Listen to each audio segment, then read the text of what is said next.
Madam President, thank you for giving me the floor. Rwanda thanks President Graciela Gatti Santana and Prosecutor Serge Bremert for their briefings and for presenting the 6th review report of the International Residual Mechanism for the Criminal Tribunals. Rwanda welcomes the progress reflected in the report.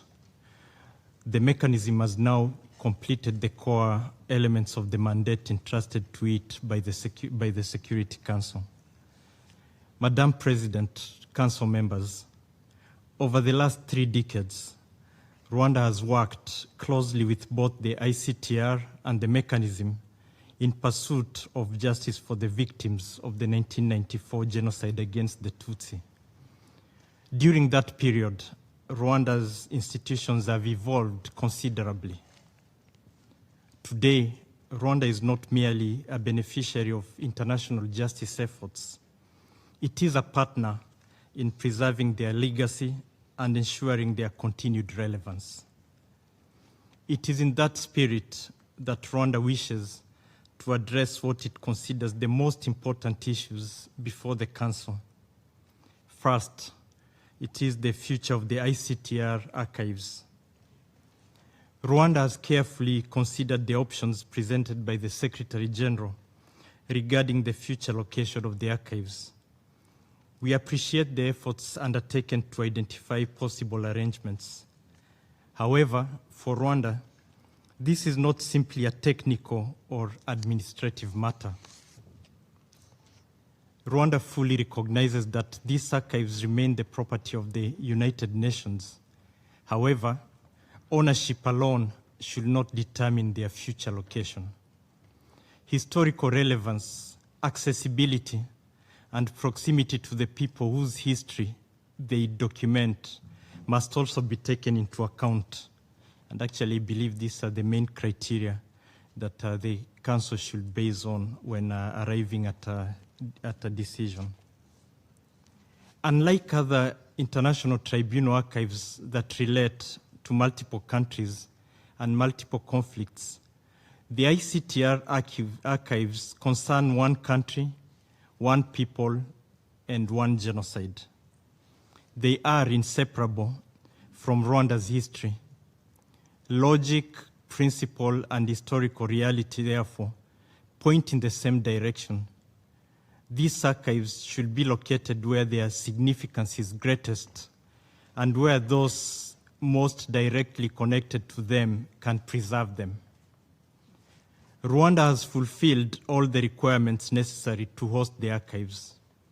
It has established the required infrastructure, developed expertise in archival preservation and digitization, put in place the necessary legal safeguards, and stands ready to provide the resources required for their transfer and subsequent management, while fully preserving United Nations ownership and ensuring continued access for researchers and scholars.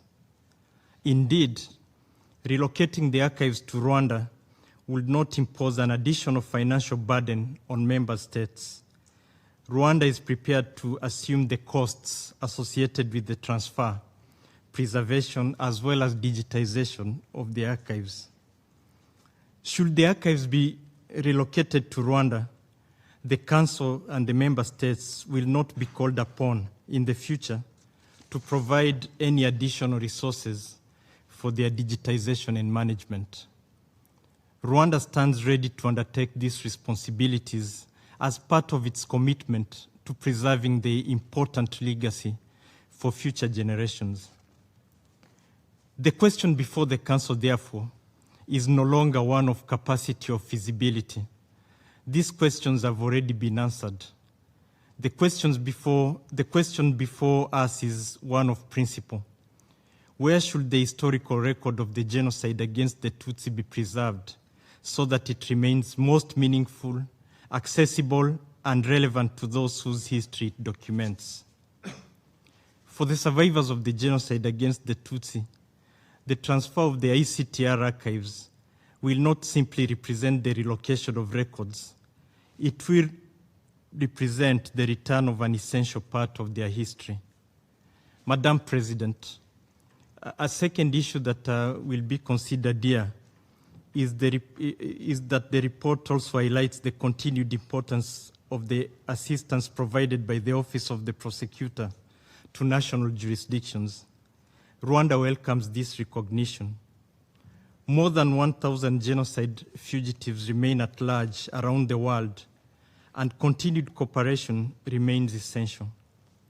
The expertise, institutional knowledge, and evidentiary resources accumulated over decades continue to play an important role in advancing accountability. Rwanda further strongly believes that the remaining Rwanda-related prosecutorial support functions should be situated closer to where they are most relevant and most frequently utilized. Rwanda is prepared to even host a small residual presence to support cooperation with national authorities and to facilitate fugitive tracking and ensure continuity in accountability efforts, and also, if necessary, cover the overhead costs. Madam President, the third issue that is before you is that Rwanda also reiterates its readiness to receive persons convicted by the ICTR for the enforcement of sentences, as well as its nationals who are acquitted or who have completed their sentences and continue to await a durable solution. The mechanism is familiar with Rwanda's correctional facilities and the standards under which they operate. These facilities provide appropriate accommodation, healthcare, rehabilitation programs, and independent monitoring consistent with international standards. Beyond its capacity to enforce sentences in accordance with international standards, Rwanda also has extensive experience in receiving and reintegrating former genocide convicts and other returning nationals.